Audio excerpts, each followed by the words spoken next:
Students, இன்னைக்கு நம்ம அடுத்த லெசன் பார்க்க போகிறோம். யூனிட் 15 நர்வஸ் சிஸ்டம், நரம்பு மண்டலம் அப்படின்னு சொல்லக்கூடியது பார்க்க போகிறோம். இதுக்கு முன்னாடி கிளாஸில் transportation in plant and circulation in animals பார்த்துருக்கோம். அடுத்தது என்ன பார்க்க போகிறோம்? யூனிட் 15 நர்வஸ் சிஸ்டம் பார்க்க போகிறோம்.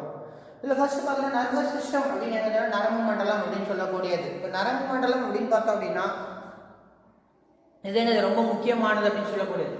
இன்ட்ரோடக்ஷன் அப்படின்னு பார்க்கும்போது ஸ்டிமுலஸ்னா என்ன, ரியாக்ஷன்ஸ் ஆர் ரெஸ்பான்சஸ்னா என்ன, கோஆர்டினேஷன் என்ன, ஹோமியோஸ்டாட்டஸ் அப்படின்னு என்ன நம்ம தெரிஞ்சுக்கணும். ஃபார் எக்ஸாம்பிள் ஸ்டிமுலஸ் அப்படின்னா one of the characteristic features of living organism is responding to stimuli. அதாவது ஒரு பொருள் உயிரோட இருக்குது அப்படின்னா, லிவிங் ஆர்கானிசம் அப்படின்னா அது என்ன பண்ண, ஒரு ஸ்டிமுலை, ஒரு தூண்டுதல், ஒரு ஏதாவது ஒரு ஸ்டிமுலஸ் கொடுத்தோன்னா அதுக்கான ரெஸ்பான்ஸ் பண்ணணும். அதாவது சொல்கிறாங்க stimulus refers to the changes in the environmental condition. Stimulus refers to the changes in the environmental condition. சுற்றுப்புறத்தில் ஏற்படக்கூடிய மாற்றங்கள் அப்படிங்கிறது ஸ்டிமுலஸ்னா தூண்டல் அப்படின்னு சொல்லுவாங்க. தூண்டல் அப்படின்னு சொல்லுவாங்க, தமிழில் சொன்னால் தூண்டல். சுற்றுப்புறத்தில் ஏற்படக்கூடிய மாற்றங்கள் நம்ம என்ன பண்ண, நம்மளை தூண்டுது, தூண்டல் அப்படின்னு சொல்லக்கூடியது. அதாவது சொல்றாங்க stimulus refers to the changes in the environmental condition that are detected by receptors present in our body. அப்படி ஏற்படக்கூடிய அந்த மாற்றங்களை நம்ம உடம்புல இருக்கக்கூடிய ரிசெப்டார்ஸ், உணர்வு ஏற்பிகள் அப்படின்னா உணர்வு ஏற்பிகள் அப்படின்னு சொல்லக்கூடிய ரிசெப்டார்ஸ், சென்ஸ் ஆர்கன்ஸ் அப்படிங்க என்ன அதை உணர்றது. அப்படி எதனால் அதுக்கு பேர் என்ன, ஸ்டிமுலஸ் அப்படின்னு சொல்லக்கூடிய. இப்போ இந்த ஸ்டிமுலஸ்க்கு ஏற்ற ஒரு ரெஸ்பான்சஸ், இந்த ஸ்டிமுலஸ்க்கு ஏற்ற ஒரு reaction that is called response. Relevant changes in the activities of organism to a particular stimuli are called reactions or responses.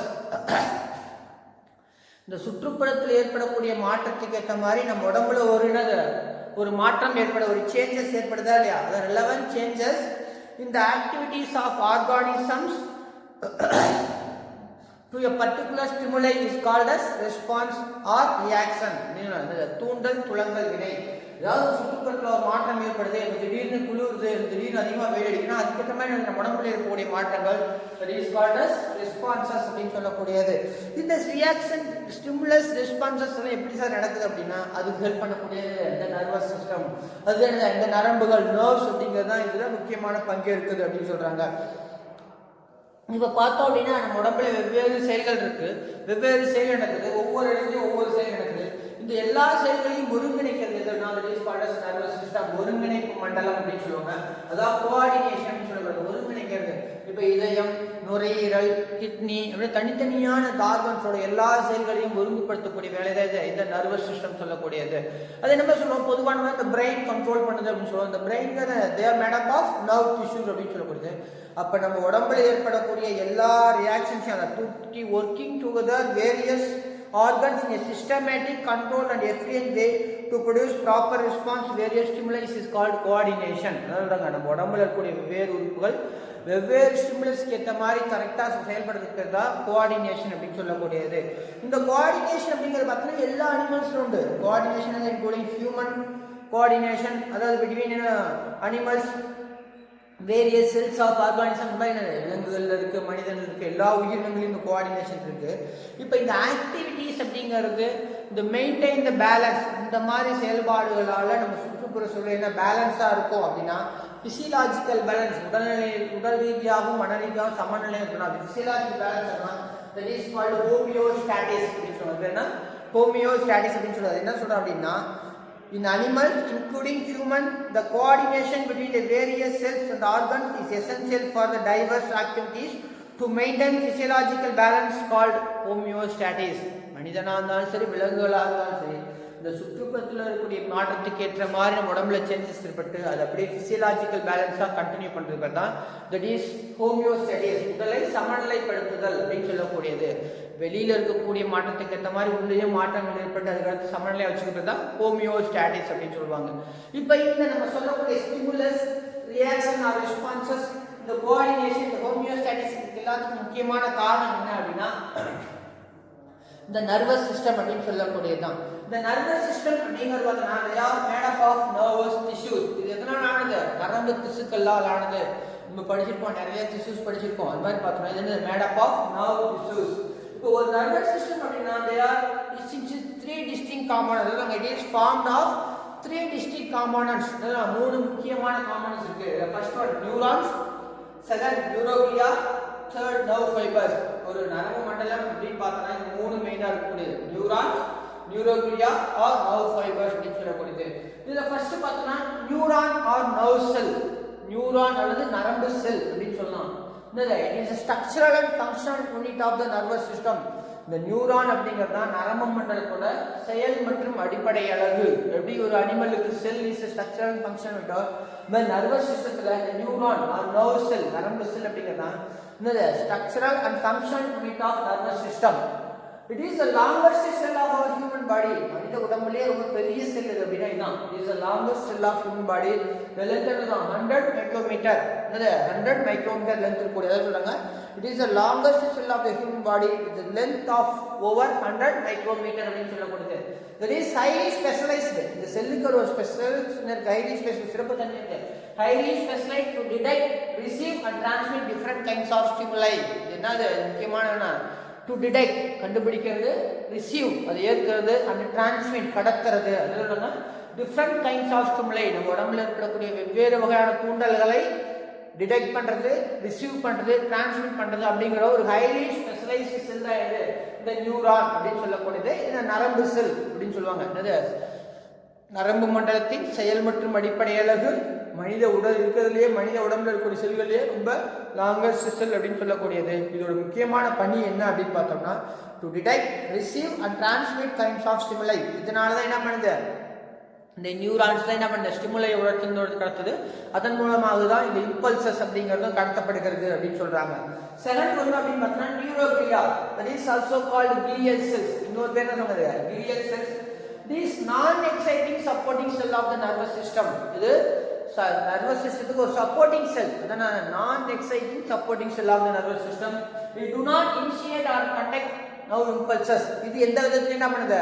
இனிஷியேட்டோ அல்லது கண்டக்டோ பண்ணாத இம்பல்சஸ். இது நியூரான் அப்படிங்கிறது ரிசீவ், டிரான்ஸ்மிட், டிடெக்ட் எல்லாமே பண்ணக்கூடியது. ஆனா இந்த நியூரோக்ளியா அப்படிங்கிறது சப்போர்ட்டிங் செல் தான். அந்த நரம்பு மண்டலத்துக்கு ஒரு துணையா இருக்கக்கூடிய செல் தான். do not initiate or conduct nerve impulses. இது எந்த விதத்திலையும் nerve impulses நரம்பு தூண்டல்களை ஏற்படுத்தவோ கடத்தவோ செய்யாது அப்படின்னு சொன்னாங்க. The third one is called nerve fibers. the long slender process of neurons. நிறைய நியூரான்கள் சேர்ந்தது என்னது? ஒரு நரம்பு இழை. nerve fiber நரம்பு இழை. நிறைய நியூரான்கள் சேர்ந்து ஒரு லாங் ஸ்லெண்டர் ப்ராசஸ். நிறைய நியூரான்கள் கண்டினியூ ஒன்னோட ஒரு நீளமான ஒரு that is called as nerve fibers. இந்த nerve fibers அப்படியே நிறைய பட்டுலா சேர்ந்து ஒரு நர்வா ஃபார்ம் ஆகுது. இந்த மாதிரி நிறைய நரம்பு இழைகள் ஒன்னோடு ஒன்று சேர்ந்து ஒரு தொகுப்பா சேர்ந்து ஒரு நர்வ், ஒரு நரம்புகளை உண்டு பண்ணக்கூடியது அப்படின்னு சொல்லக்கூடியது. அப்ப neuron, neuroglia, nerve fibers, this is the three distinct components of the nervous system. இது மூணு நர்வஸ் சிஸ்டத்தோட சேர்ந்த ஒரு காம்பவுண்ட். இது மூணு சேர்ந்தது தான் ஒரு நர்வஸ் சிஸ்டத்தை ஃபாலோ பண்ணணும். நியூரான் உடைய நரம்பு செல், அதுக்கு சப்போர்ட் ஆகிற நியூரோக்ளியா, நிறைய நியூரான்கள் சேர்ந்து ஒரு நர்வ் ஃபைபர் உண்டு பண்ணுது. நிறைய நர்வ் ஃபைபர் சேர்ந்து ஒரு நரம்பு உண்டு பண்ணுது. நிறைய நர்வ் சேர்ந்து தான் ஒரு நர்வஸ் சிஸ்டம் அப்படின்னு சொல்லப்படுது. That is the three distinct components of the nervous system. Next நம்ம பார்க்கக்கூடியது ஸ்ட்ரக்சர் ஆஃப் நியூரான். இப்போ படித்தோம் நர்வஸ் சிஸ்டம் அப்படின்னா த்ரீ டிஸ்டிங்க்ட் காம்பனன்ட்ஸ் அப்படின்னு படிச்சிருக்கோம். Neuron, neuroglia, nerve fibers. அதில் ஃபர்ஸ்ட் நம்ம ஸ்ட்ரக்சர் ஆஃப் நியூரான் அப்படிங்கிறத படிக்க போகிறோம். நம்ம ஸ்ட்ரக்சர் ஆஃப் நியூரான் பார்க்க போகிறோம். ஒரு நியூரான் அப்படின்னு பார்த்தோன்னா பேசிக்காக மூணு காம்பனன்ட்ஸ் இருக்கிறது. Neuron typically consist of three basic parts. மூணு முக்கியமான பார்ட்ஸ் இருக்குது. Cyton, dendrites, axon. இங்கே பார்க்குற மாதிரி அந்த centre that is called cyton, cell body அப்படின்னு சொல்லக்கூடியது. இங்க மேலே இருக்கக்கூடிய இந்த branches that is called as dendrites. கீழே இருக்கக்கூடிய இந்த long process that is called axon அப்படின்னு சொல்லக்கூடியது. இந்த மாதிரி பார்த்தோம்னா ஒரு நியூரான் அப்படின்னு பார்த்தோம்னா என்னது? மூணு முக்கியமான பார்ட்ஸ் இருக்கு அப்படின்னு சொல்றாங்க. நியூரான் என்ன சொன்னோம்? that is a structural and functional unit of the nervous system அப்படின்னு சொல்லக்கூடியது. இதுல ஃபர்ஸ்ட் என்ன பார்க்கணும்னா சைட்டான். இந்த என்ன சொல்லுவாங்க? செல் பாடி ஆர் பெரிகேரியான் அப்படின்னு சொல்லுவாங்க. The cyton is otherwise called as cell body or pericardium. இந்த சென்டர்ல இருக்க that is called cyton அப்படின்னு சொல்லக்கூடியது. இது என்னது? செல்லோட உடல் பகுதி அல்லது பெரிகேரியான் அப்படின்னு சொல்லுவாங்க. இந்த சைட்டான் அப்படின்னு பார்த்தோம்னா compact nucleus letter compact nucleus and also the cytoplasm named as neuroplasm. என்ன இருக்கு? உள்ள இருக்க நியூக்ளியஸ் இருக்கு. நியூக்ளியஸ் சுத்தி என்ன இருக்கு? the cytoplasm இருக்கு. the cytoplasm is called as neuroplasm. அதெல்லாம் பார்த்தோம்னா இல்ல பெரிய பெரிய granules, large particle, they are called as missile granules. இதுனா பெரிய பெரிய granules இருக்கு. that is called as larger body structure, that is called as Nissl granules. அது மட்டும் இல்லாம என்னென்ன சார் இருக்குன்னா மைட்டோகாண்ட்ரியா, எண்டோபிளாஸ்மிக் ரெட்டிகுலம், லைசோசோம், அது மாதிரி பார்த்தோம்னா எல்லா செல் பார்ட்ஸும் இதில் இருக்குது அப்படின்னு சொல்கிறாங்க. எல்லா செல்லுக்குள்ள சைட்டோபிளாஸ்மிக் பார்ட்ஸ் எல்லாமே இருக்குது அப்படின்னு சொல்லக்கூடியது. சைக்கான் அப்படின்னு பார்த்தோம்னா செல் பாடி, இந்த நரம்பு நியூரானோட உடல் பகுதி அப்படின்னு சொல்லக்கூடியது. இன்னொரு பேர் பெரிகாரியான் அப்படின்னு சொல்லுவாங்க. இதுக்குள்ள ஒரு பெரிய நியூக்ளியஸ் இருக்கு, உள்ள இருக்க சைட்டோபிளாசம் இருக்கு. the cytoplasm is called as neuroplasm. அது இல்லாம பெரிய லார்ஜ் பார்ட்டிகல்ஸ் இருக்கு, that is called as missile granules. அது இல்லாம some of the other cell particles like mitochondria, endoplasm, lysosome, Golgi complex, இந்த மாதிரி எல்லா திங்ஸ் இருக்கு அப்படின்னு சொல்றாங்க. இது இன்னும் முக்கியமா பார்த்தோம்னா the neurons do not have the ability to divide. the neuron எந்த விதத்திலையும் அது டிவைட் ஆகாது, ரெண்டா பிரியோ மூணா பிரியோ அப்படி செய்ய. ஒரு நியூரான் ஃபார்ம் ஆயிடுச்சுன்னா அவ்வளோதான், அது லைஃப் பீரியட், அது லைஃப் பீரியட் வரைக்கும் இருக்கும். அதுக்கப்புறம் முடிச்சுன்னா அது என்ன டெஸ்ட்ராய் ஆகிடும், அவ்வளோதான் முடியாது. அது எந்த விதத்துலையும் டிவைட் ஆகாது, அதான் அப்படின்னு சொல்கிறாங்க. அதான் சொல்லுவாங்க neuron do not have ability to divide. என்னது செவரல் மயோஃபைபிள்ஸ் எல்லாம் சேர்ந்து என்ன பண்ணும், இந்த நர்வ் இம்பல்சஸை கடத்துறதுல முக்கியமாக இருக்குது அப்படின்னு சொல்கிறாங்க. செகண்ட் பார்ட் அப்படின்னு பார்த்தா dendrites, the branches of the cytoplasmic enclaves. என்ன இந்த சைட்டோபிளாசம் வெளிப்பகுதியில் என்ன இருக்கு, அப்படியே வெளியில எக்ஸ்டென்ஷனா வந்து நிறைய பிரான்ச்சஸ் இருக்கு, that is called as dendrites. அத சொல்வாங்க. There are numerous branched cytoplasmic process. There are numerous branched cytoplasmic process. என்ன சொல்றாங்க, process that project from the surface of the body. என்னது செல்லுட பகுதியில இருந்து வெளியில நீட்டிட்டு இருக்கு cytoplasm process. That is called as dendrites அப்படின்னு சொல்லக்கூடியது. That is called as dendrites அப்படின்னு சொல்லுவாங்க. They conduct nerve impulse towards the cyton.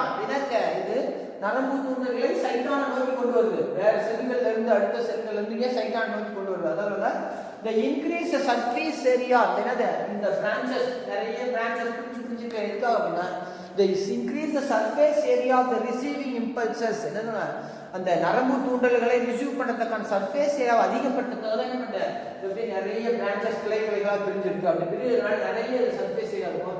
எந்த பகுதியில இருந்து அந்த நர்வ் இம்பல்ஸ் வந்தாலும் அதை என்ன ரிசீவ் பண்ணி கடத்துறதுக்கு சைட்டான நோக்கி கடத்துறதுக்கு உதவும் அப்படின்னு சொல்றாங்க. அதான் சொல்றாங்க increase the surface area receiving the signals, nerve signals அப்படின்னு சொல்லக்கூடியது.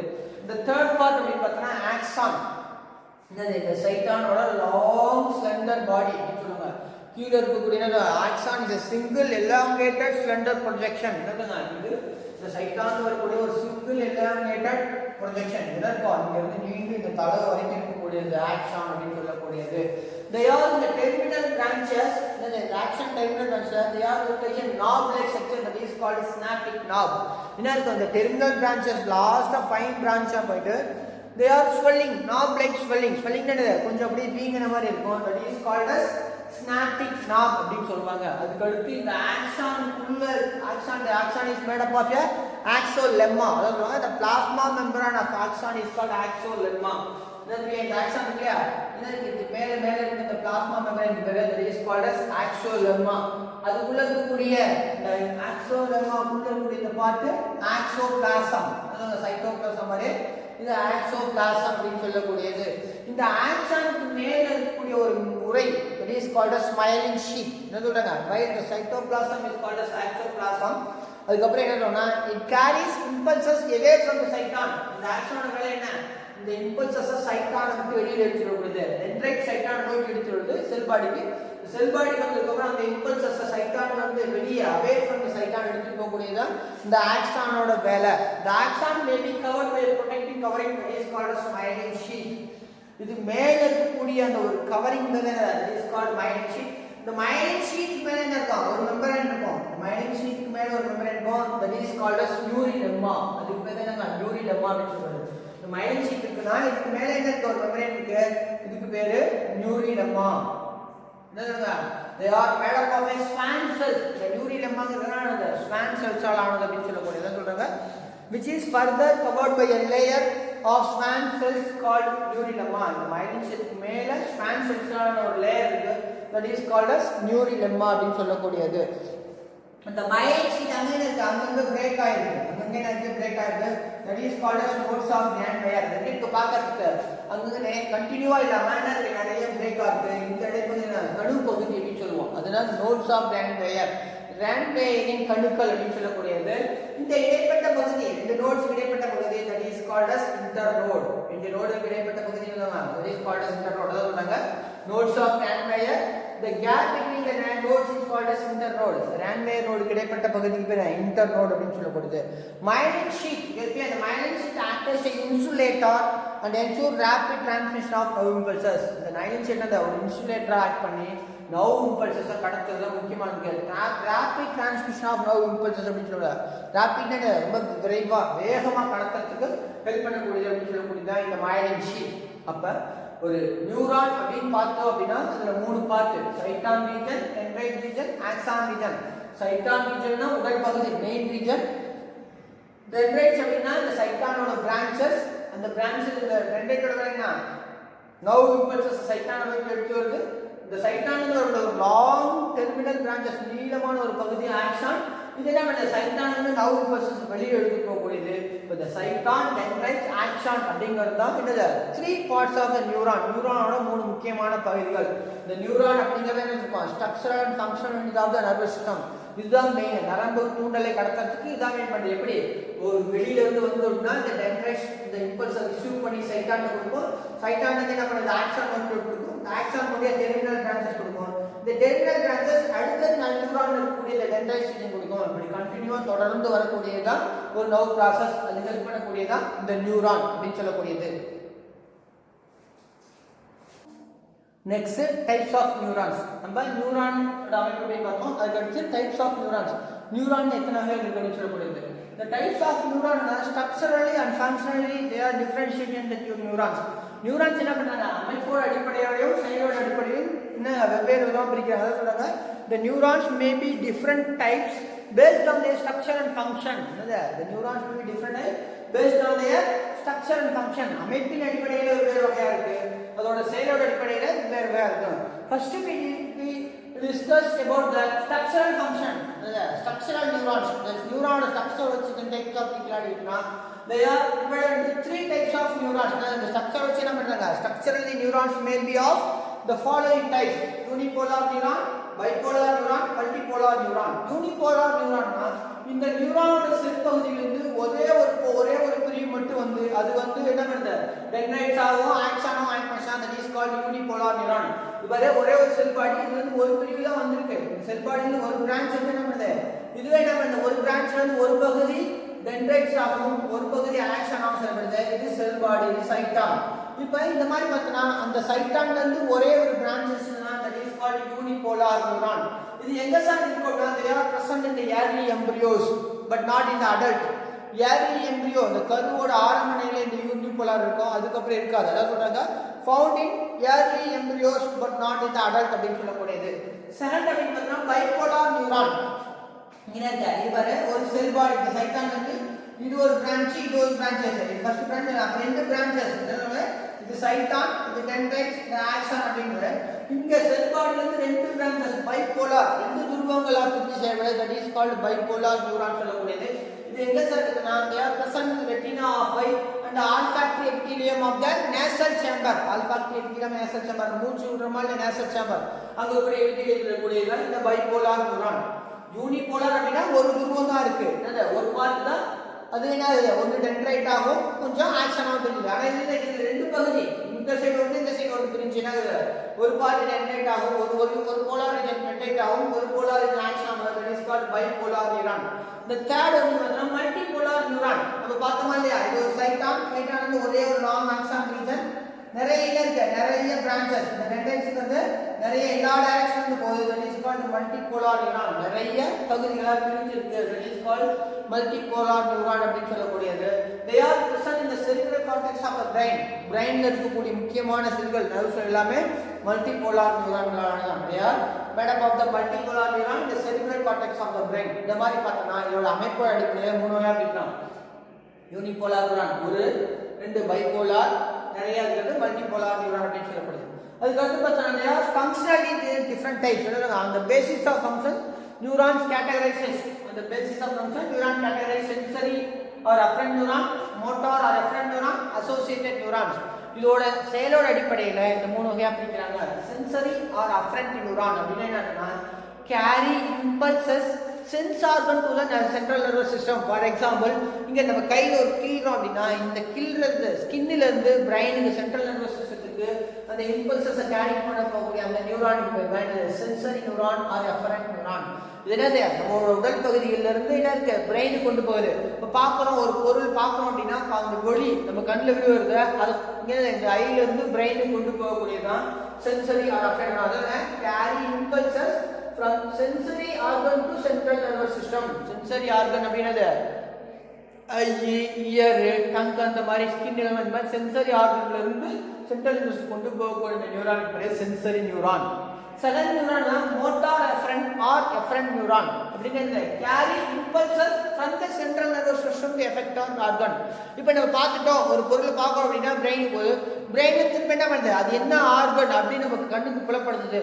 இல்லை ஒரு ஒரு நம்ம கையில் ஒரு சுற்றுதல் அப்படிங்கிற உணர்வு என்ன பண்ணுது டக்குன்னு பிரெயினுக்கு போகுது. பிரெயினோட கையை இழு அப்படின்னு ஒரு கட்டளை கொடுக்குதா இல்லையா. அப்போ பிரெயின்ல இருந்து அந்த இம்பல்சஸ் அதாவது carry impulses from the central nervous system to affect our organ. That neuron is called as motor neuron or efferent neuron.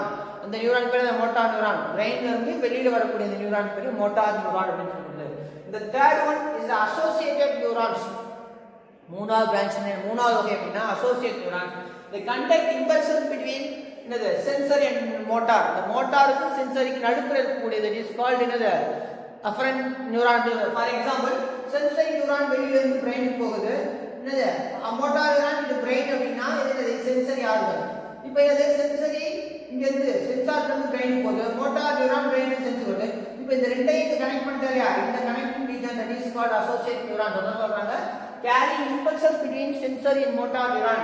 இந்த சென்சரி நியூரானையும் மோட்டார் நியூரானையும் கனெக்ட் பண்ணக்கூடிய இந்த இதுதான் என்னது அசோசியேட் நியூரான் அப்படின்னு சொல்லக்கூடியது. இந்த மாதிரி பார்த்தோம் அப்படின்னா இதோட செயலோட அடிப்படையில் நியூரான்ஸை 3 டைப்பாக பிரிக்கிறோம். Sensory neuron, motor neuron, associate neurons அப்படின்னு சொல்லக்கூடியது. அமைப்போட அடிப்படையில் unipolar neuron, bipolar neuron, multipolar neuron பிரிக்கிறோம். செயலோட அடிப்படையில் function sensory neuron, motor neuron, associate neuron அப்படின்னு படிக்கிறோம். ஓகேவா? இன்னைக்கு நம்ம நர்வஸ் சிஸ்டம்னா என்ன, அதில் என்ன இருக்கு, components of the nervous system, அதுக்கப்புறம் ஸ்ட்ரக்சர் ஆஃப் நியூரான், அப்புறம் டைப்ஸ் ஆஃப் நியூரான்ஸ் பார்த்துருக்கோம். மீடியா நம்ம நெக்ஸ்ட் கிளாஸில் பார்க்கலாம். Okay, thank you.